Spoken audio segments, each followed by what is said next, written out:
MSG, we're also rolling something. Isang giant dice dito sa paandar nating Roll and Ask Millennial Edition. Aba naman, bawat isa sa amin ay mag-roll ng giant dice one at a time. After that, may category na ipapakita sa amin. Kung ano yung natapat na number sa amin, yun din ang dami ng dapat namin ibigay na relation sa category yung napunta sa amin.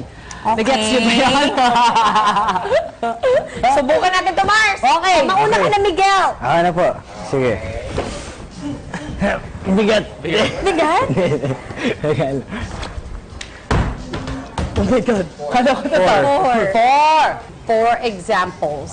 Idol o crush na super sinustalk mo sa social media. You have to give 4 examples. Okay, sige. Unahin natin siyempre si Bianca para... Ay!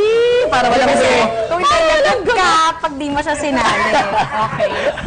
Tapos kasi recently napanood ko yung Batman Superman. Tapos nakita ko si Wonder Woman, si Gal Gadot. Sobrang So, siya ganda. na. ko rin siya. Yes. Siyempre, Sino pa? Miss Marian Rivera. Oh! And sino pa ba? Uy, anak ko yan sa show. Ate Camille. Kayo. Hindi pala si Bianca pa. Tatlo lang eh. Sino ba isa? International. Siguro si Kendall Jenner. Kasi Yan. nakikita ko siya yung resemblance sila ni Bianca. Nak naman. Galing mo talaga, Do. Baka rin eh, no?